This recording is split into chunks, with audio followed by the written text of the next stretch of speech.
राम राम राम हरे हरे, हरे राम राम राम हरे हरे, हरे कृष्णा कृष्णा कृष्णा हरे हरे, हरे कृष्णा कृष्णा।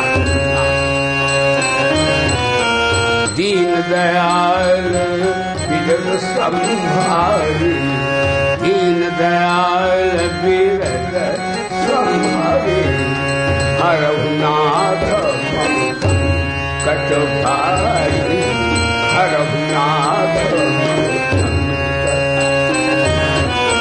सोई गुणज्ञ सोई बर जाता, सोई गुणज्ञ सोई बर जाता, सोई महिमंडित पंडित जाता, सोई महिमंडित पंडित।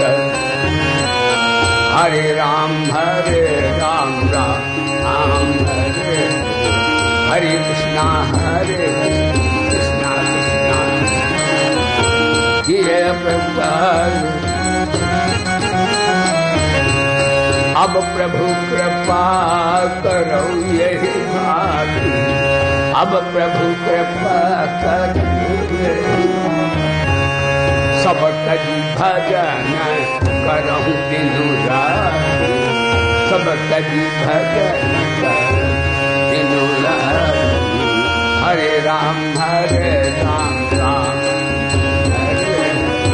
हरे कृष्णा उमा राम समहित जग माही, उमा राम समहित जग माही। गुरु की मातु बंधु को, गुरु की मातु बंधु को, गुरु की मातु बंधु को। उमा कहूँ मैं अनुभव अपना, उमा कहूँ मैं अनुभव अपना। सतहरि भजन जगत सब सपना, सतहरि भजन सब सपना।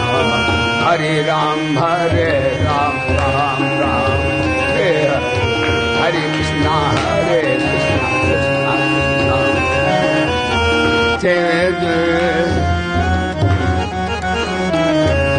बिनु सतसंग विवेक न होई, बिनु सतसंग विवेक न होई। राम कृपा सुलभ सोई, राम कृपा सुलभ। कोई घड़ी जब होई सतसंगा, कोई घड़ी जब होई सतसंगा। धन्य जन्म तुझ पर अभूया, धन्य जन्म तुझ पर अभूया। हरे राम राम राम हरे कृष्णा कृष्णा हरे राम राम राम हरे हरे।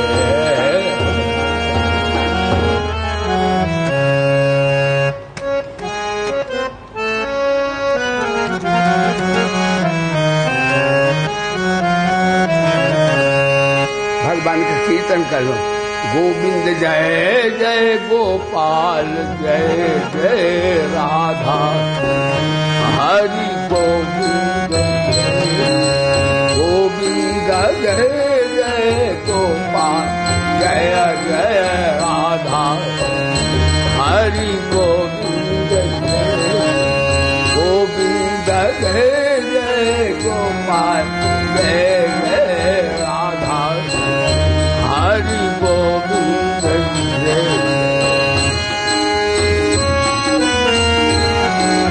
जय जय राधा, हरि गोविंद जय। ब्रह्मा की जय जय विष्णु जय जय उमा, शिव शंकर जय। ब्रह्मा ब्रह्मा की जय जय, विष्णु की जय जय, उमा जय शिव शंकर की जय, गोविंद जय जय, गोपाल जय जय, राधा हरि गोविंद जय, गोविंद जय जय, गोपाल जय जय, गोविंद जय गोपाल, गोविंद जय जय, गोपाल जय जय, राधा हरि गोविंद जय, गोविंद जय जय, गोपाल जय जय, राधा हरि गोविंद जय जय, अक्षी जय जय, मुखबिर की जय, मोर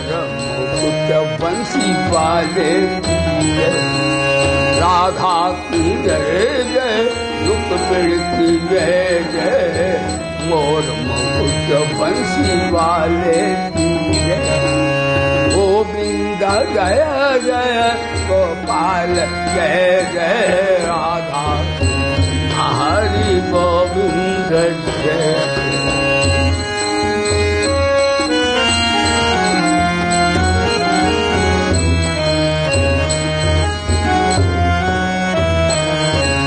सीता की जय जय, लक्ष्मी जय जय, दशरथ चारों भैयन की जय, गोविंद जय जय, गोपाल जय जय, राधा हरि गोविंद जय, सीता की जय जय, गंगा की जय जय, सरस्वती तिरुवेणी जय, सीता की जय जय, गंगा की जय जय, सरस्वती तिरुवेणी जय, गोविंद जय जय, गोपाल जय जय, राधा हरि गोविंद जय, गोविंद जय, बोलो गोपाल जय, गोविंद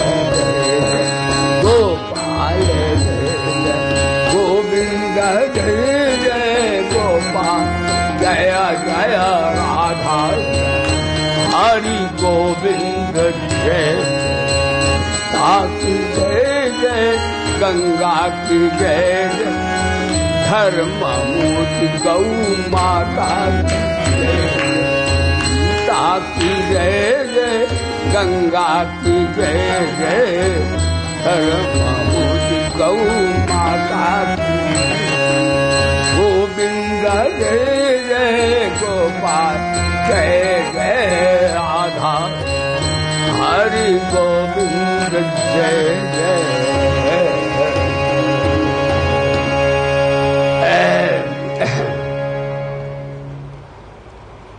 सभा में उपस्थित सभी भगवान के प्यारे दुलारे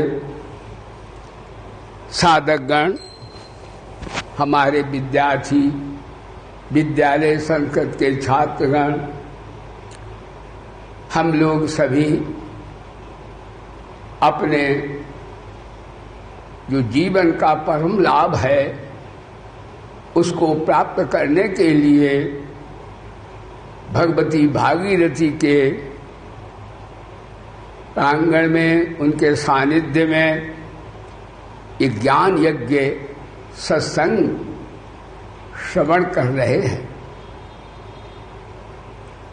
सत्संगत अनुत्तम लाभा, सत्संगति के समान कोई लाभ नहीं है। संसार में व्यक्ति जीत जाए, श्रीमद् भागवत के अंतर्गत आता है कि संसार में एक ही व्यक्ति को सभी बाल गोपाल मिल जाएं, सभी धन संपत्ति मिल जाए, रिद्धियां सिद्धियां मिल जाएं और स्वर्ग का राज तक मिल जाए, तो भी वो व्यक्ति दुखी रहेगा, उसे सुख प्राप्त नहीं होगा। क्योंकि ये चीजें जो हैं ये क्षण क्षण बदलती रहती है। घड़ी घड़ी दिन दिन पल पल क्षण क्षण बीती रे वो मरिया। घड़ी घड़ी दिन दिन पल पल क्षण क्षण बीती रे वो रिया। बंसी वाले कब आओगे, गीता वाले कब आओगे, भक्तों की नगरिया। घड़ी घड़ी दिन दिन पल पल क्षण क्षण बीती रे उमरिया। घड़ी घड़ी दिन दिन पल पल क्षण क्षण बीती रे उ। भैया जितनी सांसें हमारी आपकी जा रही है उतना ही हम लोग शरीर की दृष्टि से मृत्यु की ओर जा रहे हैं। आत्मा तो अजर अमर है, लेकिन शरीर की तो मृत्यु हो रही है। इसलिए बुद्धिमानी का काम यही है कि शरीर, मानव शरीर जो मिला है देव दुर्लभ, ऐसे शरीर को प्राप्त करके हम सब परम लाभ को प्राप्त करने, यही हमारी चतुरता है, यही दक्षता है और इसी में हमारी बुद्धिमत्ता निहित है कि हम अपने आत्मस्वरूप को जान लें, अपने प्रभु को मानकर और उनके हो जाएं, भगवान के हो जाएं। भगवान हमें मीठे लगें, भगवान हमें प्यारे लगें।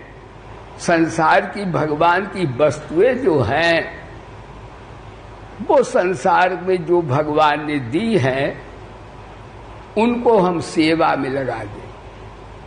हमारी बुद्धिमत्ता सबकी इसी में है।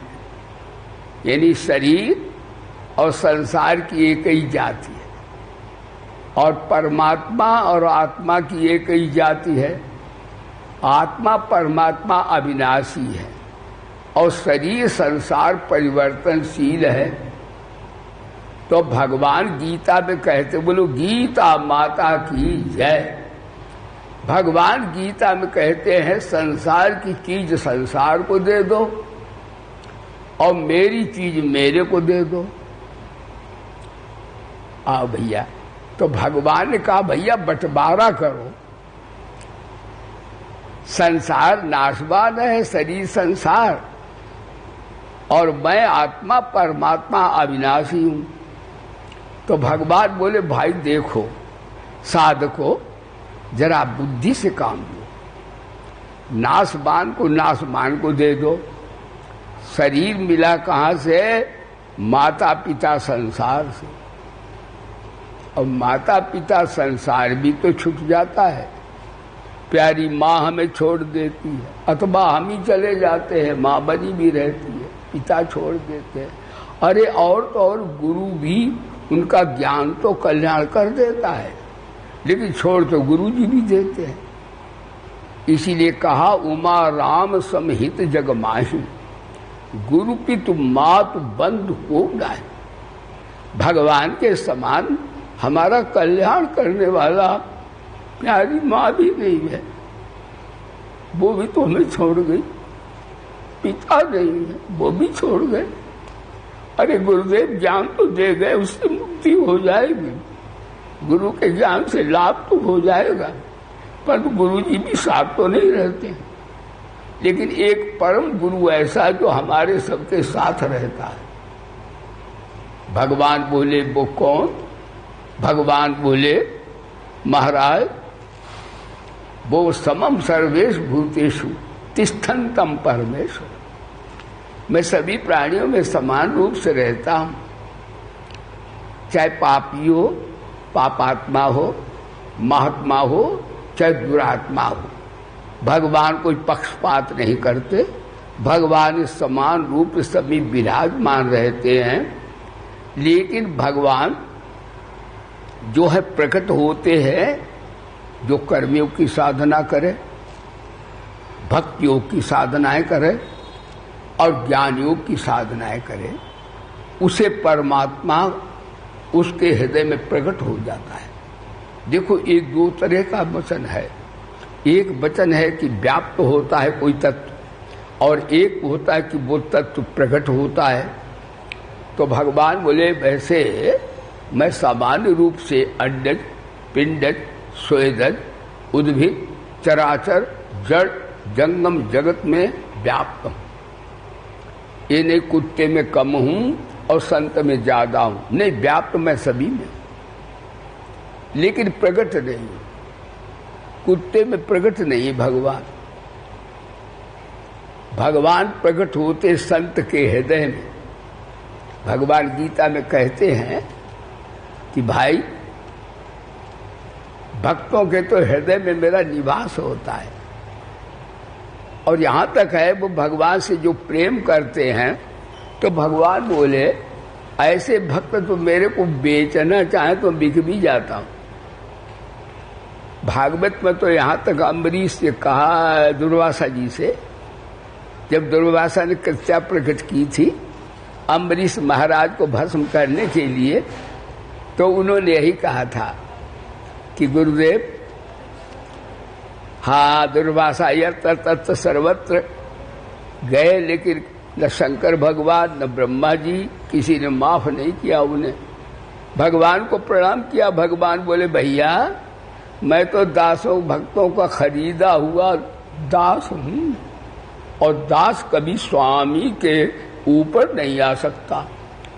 हमारे संत भक्त जो हैं वो सुप्रीम कोर्ट हैं, और मैं लोअर कोर्ट का आदमी हूं। भगवान बोले, दुर्वासा जी, तुम्हें बड़ा तब का अहंकार है, तुमने हमारे भक्त को नष्ट करने के लिए कृत्य प्रकट कर दी।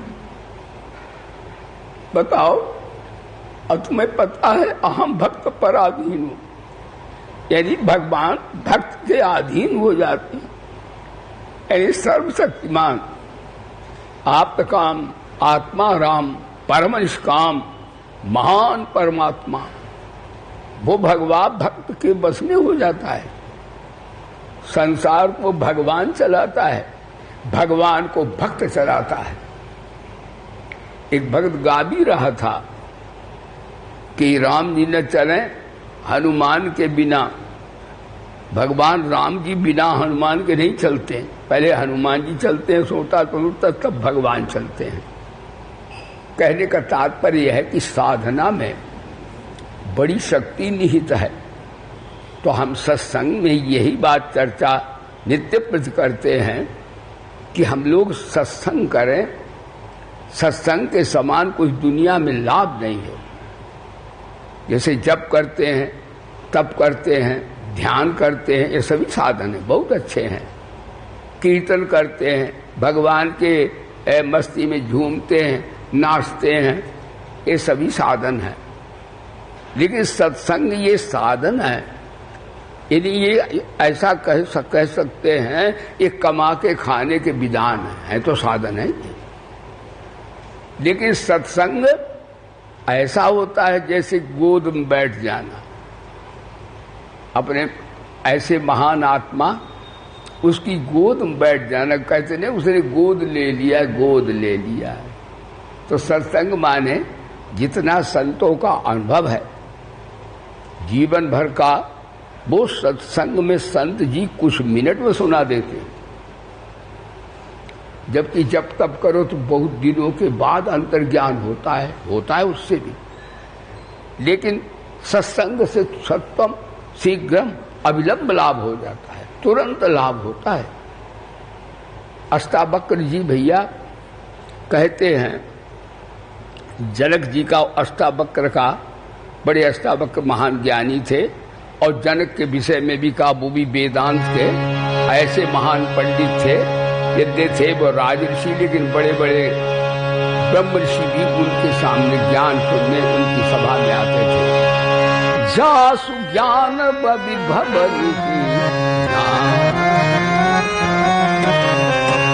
जासु ज्ञान विभव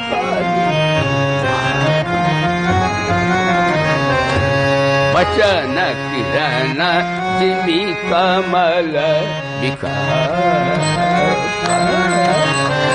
श्री राम जय राम जय जय राम श्री राम राम जय जय राम श्री राम जय राम जासु ज्ञान मगर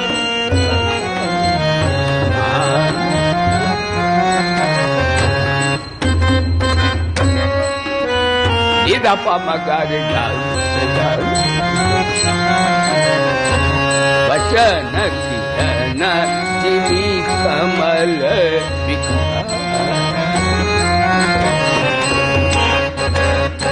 श्री राम जय राम जय जय राम श्री राम राम जय जय राम। जनक जी कैसे ज्ञानी थे? वो थे तो राजा साहब, लेकिन राजा साहब होकर के तत्ववेत्ता महान ऋतंभरा से सिद्ध पुरुष थे जनक जी। और जनक जी के संदर्भ में गीता में भगवान ने महिमा गाई है। हे अर्जुन, जनक जैसा सन्यासी, कर्म करते हुए सन्यासी था, सारे कर्म राजकाज करते हुए सन्यासी था। कर्मणे भी, तीसरा अध्याय, कर्मणे भी संसिद्धि जनकादया लोक संवय में वापी संत पश्चन कर्म बरस।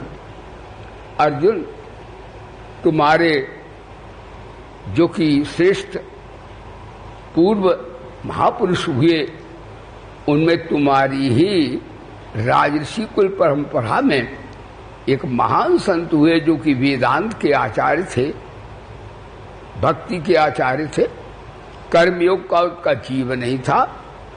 उनका नाम जनक जी है।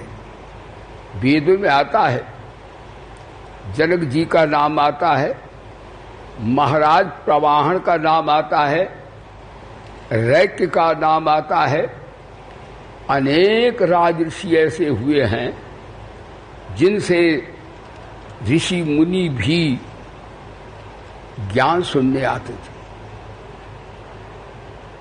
तत्व ऐसे वो तत्वघाटी जनक जी ने, कैसे जनक जी प्रश्न करते थे, देखो कर्मयोग से भी तत्व ज्ञान प्राप्त हो जाता है। केवल ब्रह्म सत्यम जगन मिथ्या ये भी संन्यास मार्ग है। उससे तीनों शरीरों से असंग हुआ जाता है और कर्मयोग में तीनों शरीरों से सेवा की जाती है। वो असंग होकर बीतराग हो जाता है। इस सेवा करते करते इसका भी कर्म का वेग समाप्त होकर के ये भी बीतराग हो जाता है। तो भगवान बोले कर्म संन्यास से ये कर्म करते करते ये ज्यादा सुगम है। और कर्म और सन्यासी संसार के उपयोगी कम होता है, वो अपना कल्याण करता अंतर्मुख हो जाता है। लेकिन कर्मयोगी संसार के कार्य भी करता है और अंतर्मुखता के रूप में बीतराग भी हो जाता है। इसलिए भगवान कर्मयोग की बड़ी महिमा गा रहे हैं। कर्मयोगो विशेषते, इसमें कर्म त्याग से, कर्म निष्काम करके निर्लिप्त भाव से, ममता रहित अहंता रहित कर्म जो किए जाते हैं वे कर्म अकर्म हो जाते हैं। अर्थात जन्म कर्म समय दिव्यम यो माम पेति तत्वतः, वो कर्म जन्म है वो जन्म कर्म दिव्य होते हैं। इसका अर्थ आज का सत्संग है। भगवान बोले मैं भी तो कर्म करता हूँ, मैं अनासक्त भाव से, निर्लिप्त भाव से, निष्काम भाव से करता हूँ। इसलिए मेरे जन्म कर्म दिव्य हैं, अलौकिक हैं, वो कर्म बनने के हेतु नहीं है। अर्जुन तुम भी इस कार्य को हमें शिक्षा दे रहे हैं। देखो उपनिषद ज्ञानात्मक है, गीता है, ये सभी ज्ञान के ग्रंथ हैं, भरपूर ब्रह्म विद्या है ये। लेकिन उपनिषदों में ज्ञान की महिमा है विशेष रूप से। असंगता विवेक वैराग्य की बात है। लेकिन गीता में, गीता साधनात्मक है। असंगता विवेक वैराग्य तत्व ज्ञान की चर्चा भी है और भगवान शरणागति की चर्चा भी करते हैं। और भगवान जीवन विज्ञान जीने की कला निष्काम कर्म योग की भी प्रशंसा करते हैं। भगवान तो हमारे ऐसे गुरुदेव हैं, वो किसी साधना का कभी निषेध नहीं करते। और भगवान निष्काम कर्म की प्रशंसा करते हैं। देखो बौद्ध हैं और भैया जैन हैं, ये ईश्वर को नहीं मानते लेकिन सेवा को ये भी मानते हैं। इसलिए भगवान बोले कर्मयोग सबसे बढ़िया है, कर्मयोग में निष्काम सेवा है साहब। यदि ईश्वर को ना मानते हुए भी जो ईश्वर को नहीं मानते वो निष्काम निर्लिप्त भाव के निष्काम भाव से अनासक्त भाव से सेवा करें तो उन्हें तत्व ज्ञान हो जाएगा। बुद्धम शरणम गच्छामि, बुद्ध भगवान को, संगम शरणम गच्छामि, धर्मम शरणम गच्छामि, और उधर अरिहंताणम सुब्बाणम, अरिहंताणम सुब्बाणम। क्या बात है, बुद्ध भगवान ने वही बात कही है। ये बुद्ध भगवान ने वेदों का नाम नहीं लिया, बुद्ध बानी पढ़ो तो उसमें समता ही समता वो भी चिल्ला रहे, और भगवान कृष्ण ने भी समता की महिमा गा रहे हैं। इसका अर्थ हम लोग चाहे निष्काम कर्मयोग के द्वारा समता आती, गीता में निष्काम कर्मयोग के द्वारा समता है, हाँ, और गीता में वेदांत के ज्ञान से भी समता बताई भगवान। और गीता में भगवान ने भक्ति योग में तो हमने कितने बार सम शब्द कहा भगवान। तो इस प्रकार से भगवान बोले देखो भाई, ये सरल साधन तुम्हारे सबके लिए है, इससे तुम सब करते करते हुए भी तो हमारे संसार के लिए उपयोगी हो जाओगे, अपने लिए उपयोगी हो जाओगे, और मैं भी प्रसन्न हो जाऊंगा कि मेरी बगिया के माली तो हो है, मेरे अस्तित्व को भी हाँ स्वीकार भी कर लेते हो, तो तीनों के लिए लाभदायक आप हो जाओगे। कैसी बढ़िया बात, कितनी बढ़िया बात। गीता में भैया एक खोज करो, गीता में 12वें अध्याय में भगवान ने, तो गीता साधनात्मक वेदांत है सब, गीता जैसा साधनात्मक ग्रंथ विश्व की लाइब्रेरी में इतना छोटा होते कोई भी नहीं। मैं तो वेद भगवान को प्रणाम करता हूं, लेकिन उनका इतनी संस्कृत जटिल है और इतने श्लोक है कि शायद जीवन में समझना जानना ही मुश्किल उनका है। लेकिन उन ऐसे कृष्ण वेदों के ज्ञान को भगवान ने चलती बोलती भाषा में, बड़ी संस्कृत सरल है गीता की। मैं तो कहता हूं भगवान को यदि अपना सद्गुरु मान के आप गीता पढ़ें तो भले ही भैया आपको लौकिक दृष्टि से साहित्य का ज्ञान ना हो, लेकिन भगवान की कृपा से आपको गीता का ज्ञान हो जाएगा। क्योंकि भगवान ने गीता में कहा मैं अपने भक्त को तत्व ज्ञान ददाम बुद्धि योगम तम येन माम बयान्ति थी, और कहते ज्ञान दीपेन भास्यता, और कई बार कहा। एक जगह कहते हैं योगक्षेमम बहाम्यहम्, एक जगह कहते निवसस्य मय्येव धर्म संशया। तो देखिए भगवान ने गीता में साधना सिखाई और कहा मय्येव मन आधस्व मयि बुद्धिम निवेशय निवसस्य मय्येव अत ऊर्ध्वम न संशया। ये भक्तियों की बात है। मेरे में मन लगाओ, मेरे में बुद्धि लगाओ, तो मेरे में निवास करोगे, निवसस्य मेरे में ही निवास करोगे। अस्मिन् विषये अत्र न संशया, इसमें कोई संदेह नहीं है। मय्येव मन आदस्व मयि बुद्धिम निवेशया, बुद्धि लगा दो और मन लगा दो। मन माने संकल्प विकल्प की शक्ति, और बुद्धि माने निश्चयात्मिका शक्ति। दोनों शक्तियां लगा लोगे तो भगवान बोले निवसस्य फ्यूचर टेंस, मेरे में निवास करें। अच्छा, आपका अर्जुन के मन में आया होगा तो भगवान तो भाप के बोलते हैं, फिर वो जान लेते क्या बोलने वाला है। वक्ता बोलता हो भी ये भी देखे कि श्रोता जो सुन रहे क्या उनकी समझ में आ भी रहा है कि नहीं वो अपना वैसे ही बोलता चला जाए भाई। तो भगवान अर्जुन ने कहा कि मन तो बस में है नहीं सरकार, और बुद्धि भी हमारी बहुत अभी निश्चयात्मिका नहीं है। मन बुद्धि न लगा सके तो क्या परमार्थ का मार्ग सिद्ध नहीं होगा। भगवान बोले होगा। देखो कैसी साधना बता रहे भगवान। भगवान बोले अचित्तम समाधातुम न शक्नोषि मयि स्थिरम अभ्यास योगेन ततो मामिक छाप तुम धनंजय। हे धनंजय, तुम मन बुद्धि नहीं लगा सकता, कोई बात नहीं। अचित्तम समाधान, तू अब मेरे में चित्त को लगा दे। और चित्त को कैसे लगाया जाता है? मन को लगाने के योग वासिष्ठ में 4 साधन बताए। हे राम जी, अध्यात्म विद्यादिगमा, साधु संगति रेवचा, वासना संपरित्याग, प्राणस्पंद निरोधनम। ऐसे मन को निरोध किया जा सकता है। योग वासिष्ठ में भगवान श्री रामभद्र को उनके गुरुदेव वशिष्ठ जी ने 4 साधन बता दिए। तो इसका अर्थ है अचित्तम समाधातु, मन बुद्धि नहीं लगता है तो ऐसा करो।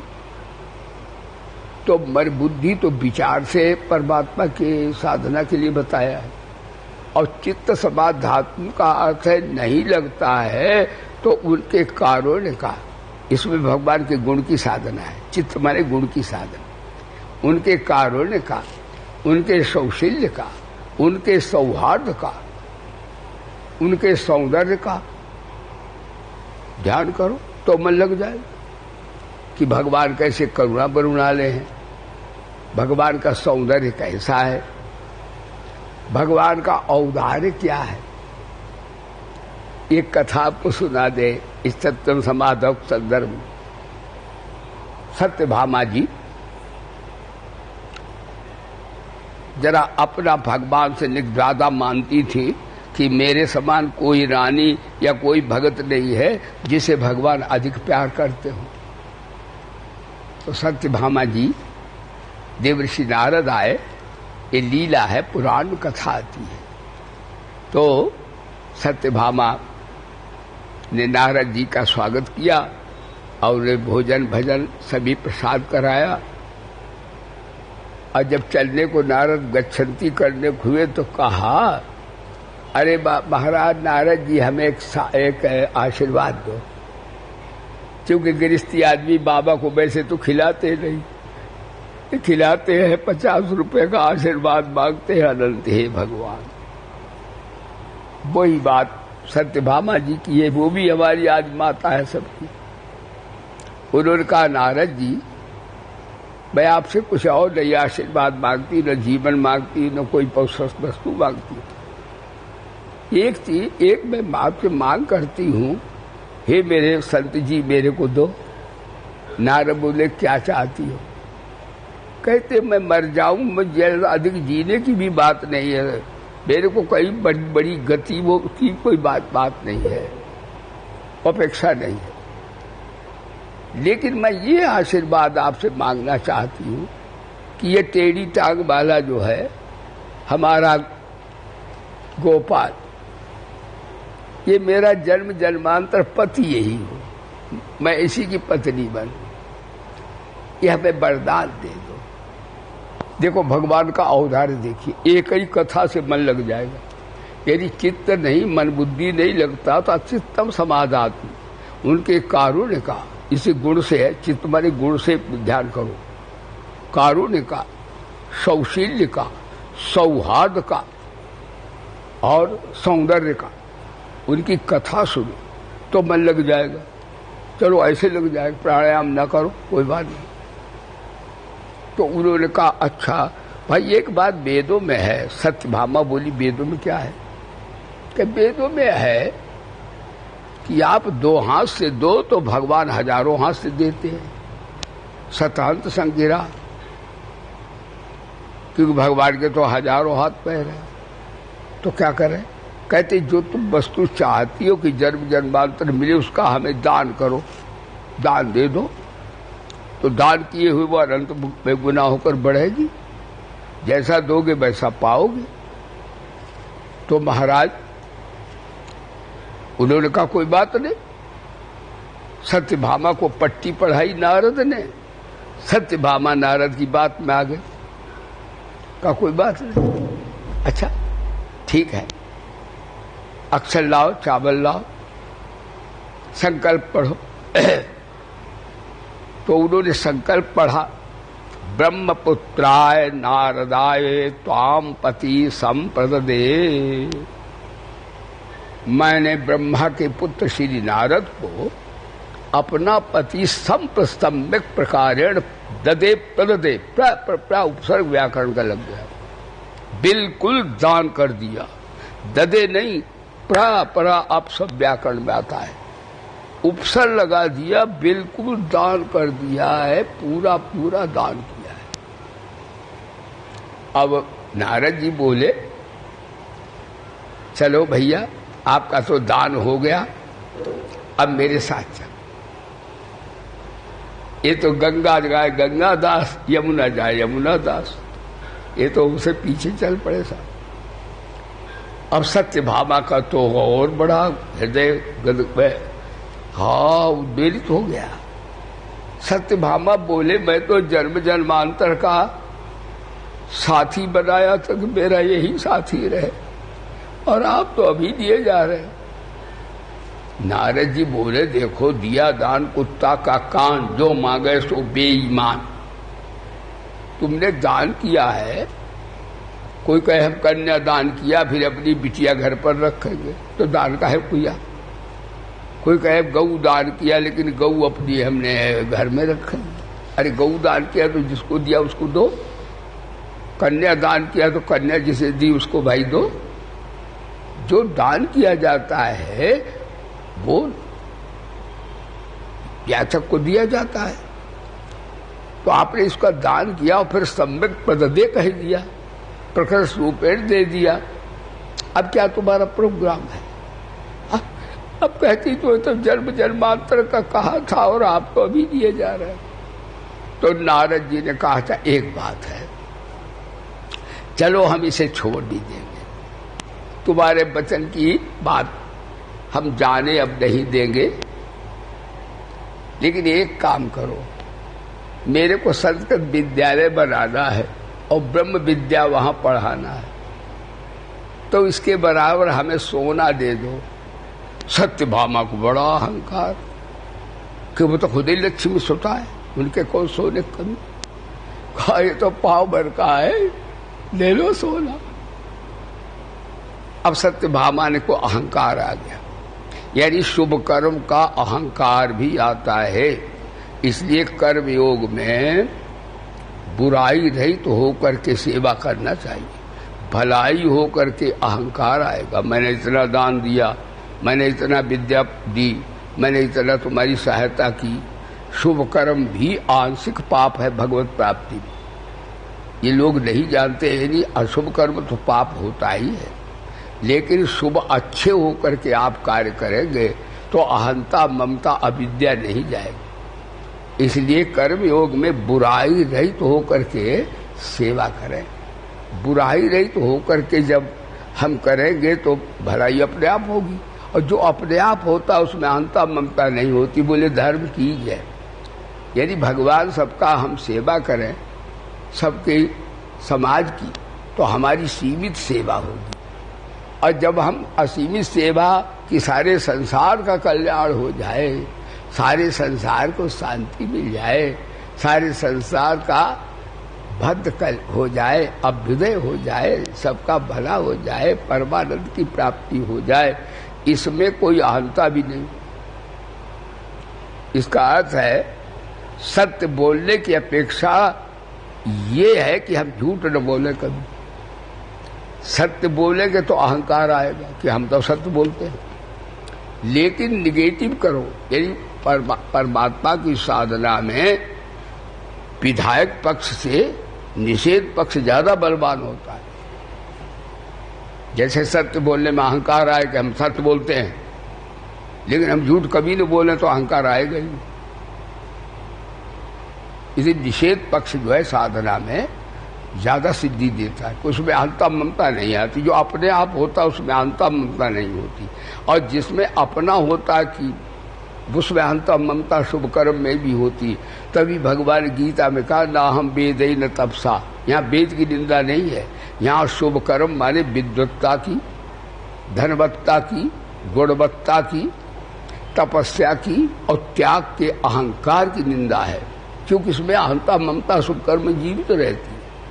इसलिए कर्म योग में बुराई रहित तो होकर के जब हम कर्म करेंगे तो उनसे दो फल प्राप्त होंगे। जगत के लिए हम उदार हो जाएंगे, परमात्मा के लिए हम प्यारे हो जाएंगे, अपने लिए असंग हो जाएंगे। यहीं से प्रारंभ किया था प्रवचन। उमा कहूं मैं अनुभव अपना, सत हरि भजन जगत सब सपना। अनुभव बता रहे वेदांताचार्य गुरुदेव भगवान शंकर जी कि भगवान का भजन ही सत्य है और सब सपना है। यही जनक ने पूछा था, ये अष्टावक्र जी ये बताओ कि ये सत्य है कि वो सत्य है। तो अष्टावक्र बोले, जनक जी ना ये सत्य है ना वो सत्य है। बोले धर्म की। उन्होंने कहा कि जब सपना होता है, देखते हम लोग हैं तो वो थोड़ी देर का होता है। ये जागत में जो जगत देख रहे ये भी सपना है, ये जरा दीर्घ सपना है और वो थोड़ा छोटा सपना है। जनक जी बोले, भाई अष्टावक्र जी तो बड़े ही महान ऋषि हैं। अष्टावक्र जी इतने विद्वान थे भैया, अपने पिता से ज्यादा विद्वान थे। कभी गुरु गुड़ होता चेला शक्कर होता, होती है बात। तो इनके पिताजी के दांत टूट गए थे, वैसे व्याकरण के पंडित थे वो।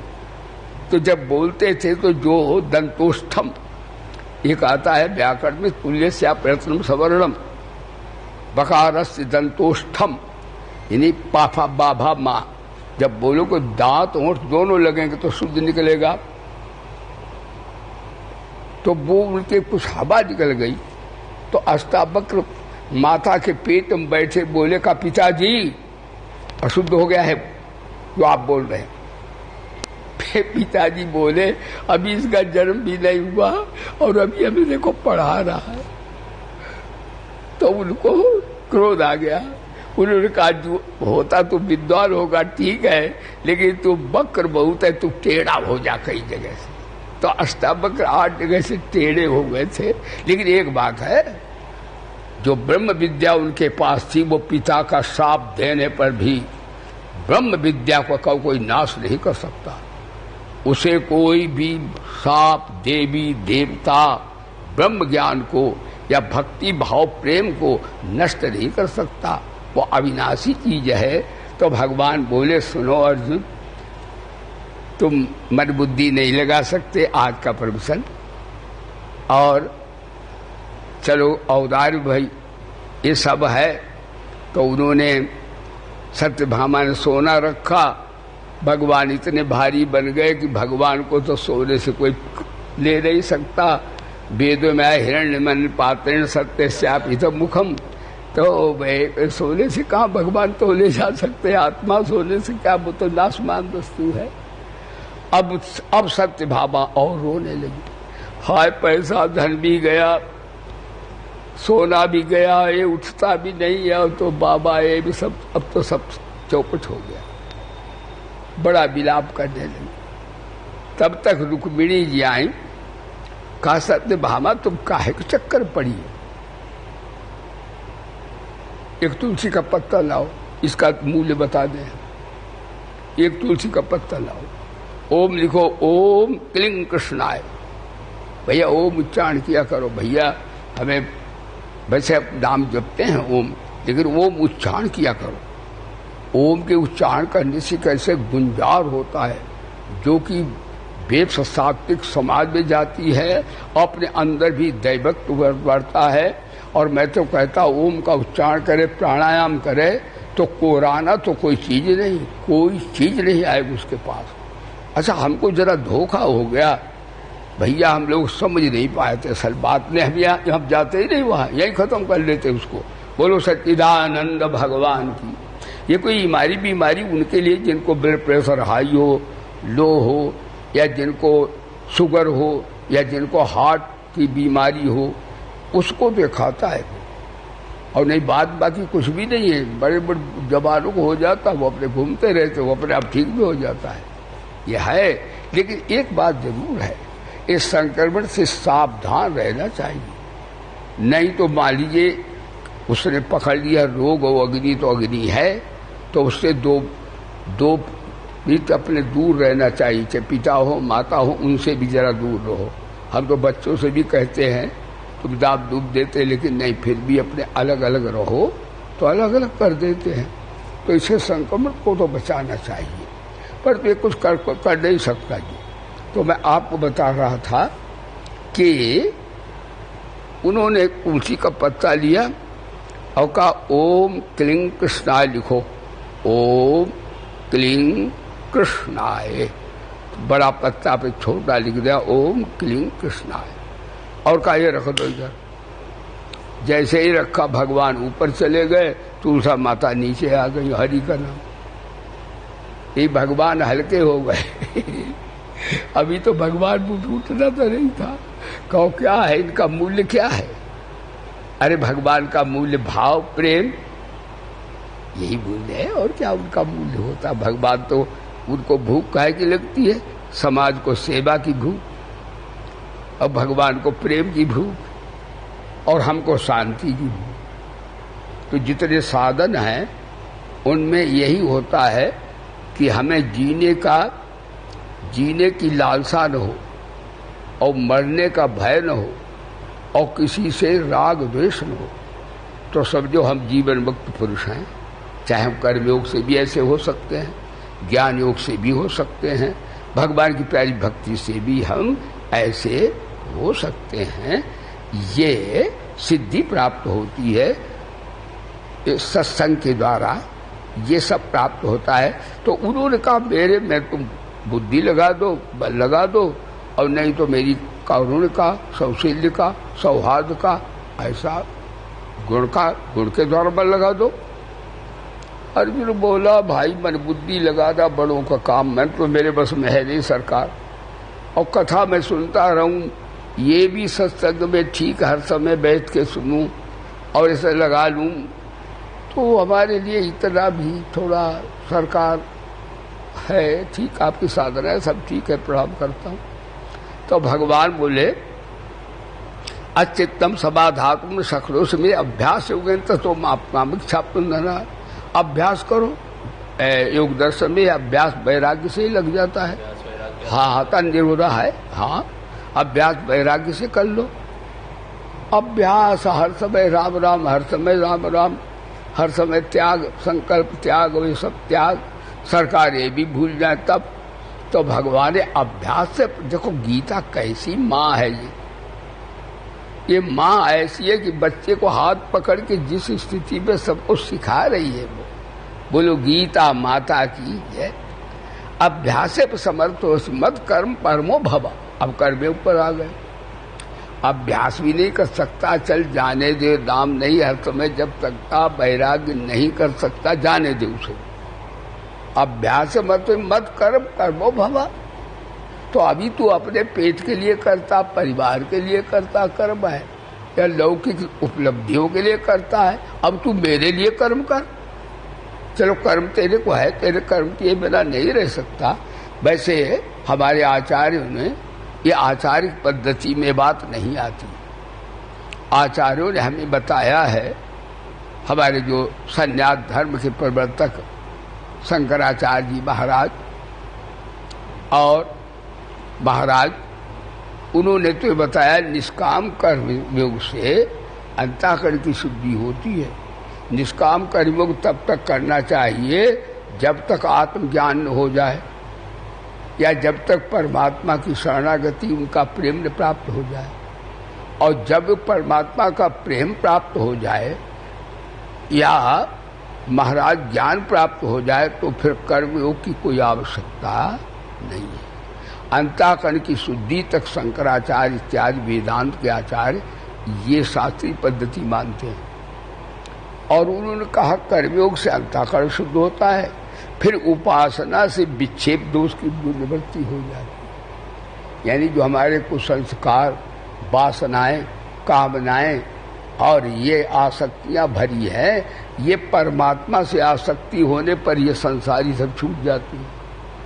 तो भगवान की भक्ति से विक्षेप दोष की निवृत्ति होती है। और उसके पश्चात फिर हाँ बार बार महावाक्य का चिंतन करने से और सबकी भक्ति करने से, माता पिता गुरु सबकी भक्ति करने से क्या होता है तो बताते उससे फिर आत्मज्ञान हो जाता है।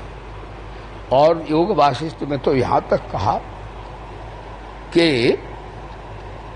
अबुद्धस्य, हाँ, जो बुद्धिहीन है और संस्कार विहीन है, सर्व ब्रह्मेत यो बदेत, और कोई कहता तू परमात्मा है, तू परमात्मा है, महाजाल नरकेशु, हे राम जी, वो व्यक्ति उस व्यक्ति को नरक में ले जा रहा है, क्योंकि उसने निष्काम सेवाएं नहीं की, उसने माता पिता गुरु भगवान की भक्ति नहीं की, और एकाएक शायद उसे आत्मज्ञान हो जाए, ऐसा कहने वाला वो भी जाता है और वो भी जाता है।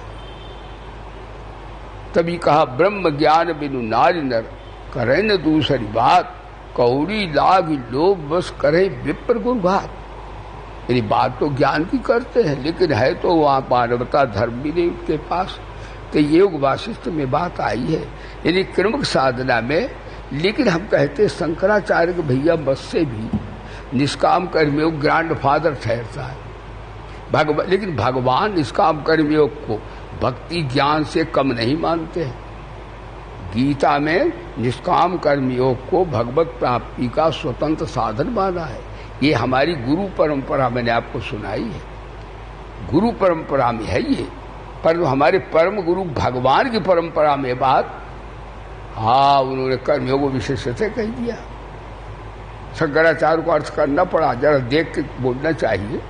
शंकराचार्य को इसलिए उन्होंने कहा कर्मयोग विशिष्ट से, ये तो नहीं कह सकते कृष्ण ने ये बात सिद्धांत विहीन कर दी। शंकराचार्य ने भैया बड़ी चतुराई से वहां अर्थ किया है।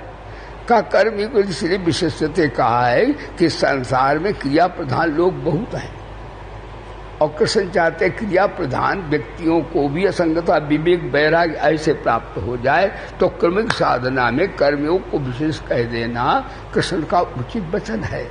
शंकराचार्य स्वीकार किया है। बोलो सच्चिदानंद। हाँ, जरा पूछा, हाँ, इनका पूछना चाहिए। एक तो भावती टीकाकार और एक महाराज शंकराचार्य जैसे विद्वान हुए हैं कि इन्होंने बाल की खाल निकाल फेंक दी। हाँ, वाचस्पति जी, हाँ, बहुत बड़े, उन्होंने बड़ी उपासना की, माता गायत्री की उपासना उन्होंने कही है 24 वर्ष। और जब वो माता गायत्री ने उनको न तो कोई दर्शन हुआ न माता का कोई आशीर्वाद मिला, तो वो जब वो सन्यासी हो गए तो एक दिन माता गायत्री जी उदय तो हो गई सूर्य के रूप में, वो तो महाशक्ति हैं। तो उन्होंने कहा मैं वरदान देने आई हूं बेटा, तुमने साधना की है गायत्री माँ। कहा अब तुम क्यों आई हो? देखो सन्यासी तो वो उसको तो कोई यही नहीं संकल्प। उसने कहा अब तुम क्यों आई हो? जब मैंने तुम्हें याद किया था, अनुष्ठान किया, तब तो आप आई नहीं। तो उनने कहा देख पश्चिम पूर्व देख पीठ के पीछे, तेरे 24 जन्म के पाप जल गए, भस्म हो गए, तब मैं आई। तो उन्होंने ऐसा आशीर्वाद दिया।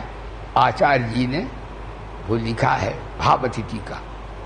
हाँ जी, बड़ा वेदांत का बहुत बड़ा ग्रंथ है, वो निर्णायक है। वो न मालूम माता की कृपा आशीर्वाद का है वो सब, वो उनकी कोई विद्वत्ता का नहीं है, विद्वान तो बहुत हुए हैं। तो इन दोनों ने इसी तरह का अर्थ किया है जो मैंने गुरु परंपरा सुनाई। लेकिन कृष्ण भगवान बोले, हाँ, अचित्तम समाधा, अब समापन करते हैं। अचित्तम समातम सखुरी में स्थिर अभ्यास हो गए, तसुम अभिक्षा तुम तरह जो अभ्यास कर ले। अब वो कहते अभ्यास कभी नहीं कर पाऊं सरकार, अभ्यास अभ्यास अभ्यास, छोड़ो पकड़ो छोड़ो पकड़ो छोड़ो पकड़ो। तब कहा अभ्यास से, देखो गीता कैसा माँ है, ये कैसी साधना। अभ्यास से समर्थ मत कर्म परमो भव। अरे चल अभ्यास भी नहीं करता, दिन भर अपना कार्य कर, युद्ध कर, चाहे कुछ भी कर, सायंकाल कह दे फल का त्याग, अपने हमारे फल इसका भगवा हमें नहीं चाहिए। फल इच्छा से ही आता ममता उत्पन्न होती, जब कोई ऐसा नाक पकड़िया कर, हमें इसका फल नहीं चाहिए, हमारा जो भी है वो हमारा भगवान का है। चल इतना है। हाँ इतना कहने को तो हम दिन भर करते रहेंगे और फल की इच्छा नहीं करेंगे। जे मेरी समझ में आई से मैंने अभ्यास कुछ करना है, न कोई ध्यान करना है, न कोई जप करना, न कोई तप करना। अभ्यास मत कर्म परमो भवा। अब मेरे लिए कर्म कर लिए, अभी तो अपने लिए करता, घर के लिए करता, समाज के, अब कह दो भगवान के लिए कर रहे। क्या बात, अभी घर अपना समझते हैं, कह दो भगवान का मंदिर, इसमें क्या लगता है तेरे? कुछ जप करना, कोई ध्यान कर। अच्छा अभ्यास सब तो अच्छा ठीक है, तो इसका अर्थ अब चौथा जो कर्म योग जो है चौथे नंबर पर आया। पहले तो बल बुद्धि वाला आया, फिर अभ्यास उसका चित्त वाला आया, फिर कर्म के त्याग का आया, अब आया तो उन्होंने कहा ये तो चौथे नंबर की बात है, अब इसे कौन करेगा, एक नंबर सब दौड़ेंगे। तो भगवान बोले सुनो निष्काम कर्मियों के बिना एक भी नहीं होंगे। कैसी आज का प्रवचन, श्री ज्ञानम अभ्यासात ज्ञानात ध्यानम विशिष्यते ध्यानात कर्म फल त्यागात त्यागात शांति अनंतरम। हे अर्जुन, शास्त्र ज्ञान से आत्मज्ञान, शास्त्र ज्ञान से ध्यान श्रेष्ठ है, और ध्यान से भी सबका ग्रैंड फादर निष्काम कर्म योग है। ध्यान से भी निष्काम कर्मयोग श्रेष्ठ है, और निष्काम कर्मयोग से ब्रह्मण्याधाय कर्माणि संग त्यक्ता करोति याः विहाय कामान्या सर्वान् पुमाश्चत निस्पृहा निर्ममा निरहंकारा शांति। जो ममता रहित, कामना रहित, वासना रहित कार्य होते हैं, वो कार्य सब बंधन के हेतु होकर के भगवान बोले उनसे भगवत प्राप्ति परा शांति की प्राप्ति होती है।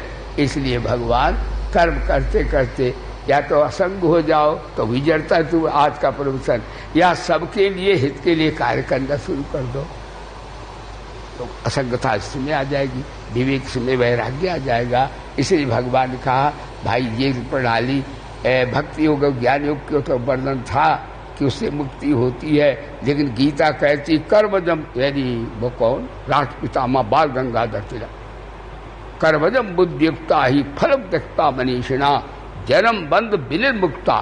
वो कर्मयोगी मुक्ता निर्मुक्ता नहीं, विशेषण निशेषण मुक्ता विनिर्मुक्ता अनामयम पदम गच्छन्ति। यानी ज्ञान योग के लिए अनामयम शब्द आता है, भक्त के लिए भी आता है, लेकिन यहाँ कर्मयोगी को भी भगवान ने स्वतंत्र साधन माना है। ये हमारी गुरु परंपरा और हमारे परम गुरु कृष्ण जी में थोड़ा मतभेद है, लेकिन बात दोनों की सही है। वाले को करेंगे तो भी हो जाएगा और ऐसा करेंगे तो भी हो जाएगा। तो आज कर्मयोग की साधना में आपने श्रवण किया। बोलिए गीता माता की जय, प्रेम से बोलिए श्री कृष्ण चंद्र भगवान की जय। आप इस पर विचार करके सभी साधक श्रवण किया है भैया, इसलिए सबका कल्याण चाहो, सबकी सेवा करो। आज दुनिया में मानसिक रोग से ग्रसित संसार है। मानसिक रोग होता है तो राग द्वेष होते हैं। राग द्वेष का जन्म होता सकामता से। जब सकामता सारे संसार में आज व्याप्त हो गई, इसलिए राग द्वेष मलिनता आज आदमी को देख के पसंद नहीं हो रहा है और आत्मीयता नहीं जग रही। उसका कारण यही है कि हम सकाम हो गए हैं। हमें निष्कामता रूपी देवी यदि आ जाए तो आनंद आ जाएगा। हम अपने आनंद में रहेंगे, सबको आनंद देंगे और हमारे भगवान भी प्रसन्न हो जाएंगे। इसलिए भाई आज यही पर, क्योंकि आज मानसिक रोग है। देखो ईर्षा द्वेष अगर इस घर में है तो घर उन्नति नहीं करेगा, कोई संस्था में है तो संस्था उन्नति नहीं करेगी, और यदि राष्ट्र में है तो महायुद्ध हो जाएगा। ये ईर्ष्या द्वेष तो है कि हम सुपर पावर, हम तुम्हें डाउन कर देंगे। अरे भैया काहे का डाउन कर रहे, काहे की ये माँ सुपर पावर है। तो ये इसलिए महान ये सकामता रूपी अंधकार से विश्व के विनाश का ये तांडव सामने आ गया है। हमारे भारत की विजय इसमें होगी, क्योंकि हम सभी चाहे जैसे भारतवासी हो, लेकिन सभी बोलते सर्वे भवन्तु सुखिना सर्वे सन्तु निरामया सर्वे भद्राणि पश्यन्तु मां कश्चित् दुःख भाग्। ये सिद्धांत है कि समष्टि को जैसा हम देते हैं समष्टि हमें अनंत गुना वापस करती है। ऐसा भगवान गीता में कहते हैं, ये था माम प्रपद्यन्ते तास्थै भजाम्य हम मम वर्तमान वर्तन्ते मनुष्या पार्थ सर्वसाः। बोलिए वेद भगवान की जय, श्री गीता माता की जय, श्री गंगा माता की जय। सर्वे भवन्तु सुखिना, सर्वे सन्तु निरामया, सर्वे भद्राणि पश्यन्तु, मा कश्चित् दुःख भाग भवेत्। ओम शांति शांति शांति। भगवान